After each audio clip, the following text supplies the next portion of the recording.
After the Apollo 11 moon landing in 1969, the world became obsessed with the idea of space travel and the wonders that lie above the clouds and into the darkness of the universe. Governments, scientists and general madmen across the globe raced to find a suitable power source to create interplanetary aircraft so we could continue our exploration into one of the last great unknowns. Strangely enough, one of the companies throwing the hat into the ring of spaceflight was the British-based state-owned railway company, British Rail. British Rail. We're getting there. And in 1970 they actually filed a patent for a flying saucer idea dubbed the space vehicle, which is what we're going to be looking at today. So sit back, hit the subscribe button and get ready to hear the story of Her Majesty the Queen's first flying saucer project that we know of.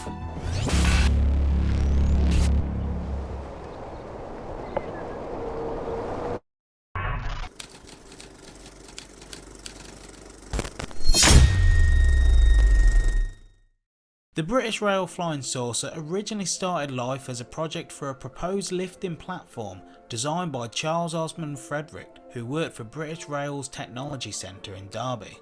By the time they had come to file the patent for the project, it had transformed into an entirely different idea, an interplanetary spacecraft, or as it was deemed on the paperwork, a space vehicle.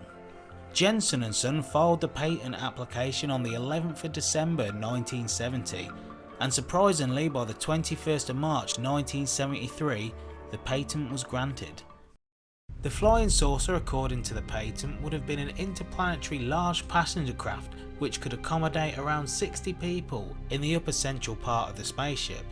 It was to be powered by nuclear fusion, with a fusion zone located underneath a panel towards the rear of the machine, and lasers would provide the ignition of the fusion material, with the platform being adapted with magnetic panels to deflect the charged particles emitted from the fusion zone.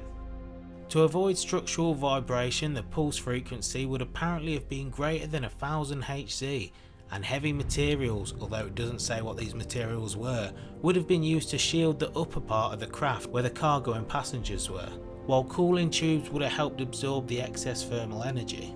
The space vehicle would have been piloted in such a way that the acceleration and deceleration of the craft would have simulated gravity in zero gravity conditions. On paper it all sounds great, however, like most scientists have pointed out after seeing the patent, is that the technology even today isn't quite there to create such a machine, and it was clear that the plan of BR's space commuting just wasn't feasible. So it's probably no surprise that in 1976 the patent lapsed due to non-payment of renewal fees. The only time BR Space Project was mentioned afterwards was from patent hunters that found the paperwork and brought it to the attention of the media, who were more than happy to mock. A spokesperson for BR did explain to the papers that any inventions created or designed by BR employees must be registered in the BR name regardless of its nature, and that the ideas were purely Mr. Frederick's, the inventor. BR also claimed that they have no plans of entering the space industry in the future. Since then the story pops back up in the papers and on the internet from time to time, but it's safe to say that this paperwork was British Rail's first and last attempt at space travel. And there we have one of the strangest British patent files around, a flying saucer spacecraft designed by a train company who struggled to get people from London to Birmingham on time. Something I'd probably look into first before trying to build spaceships, but hey, it's 2021 and so far we've still pretty much got neither.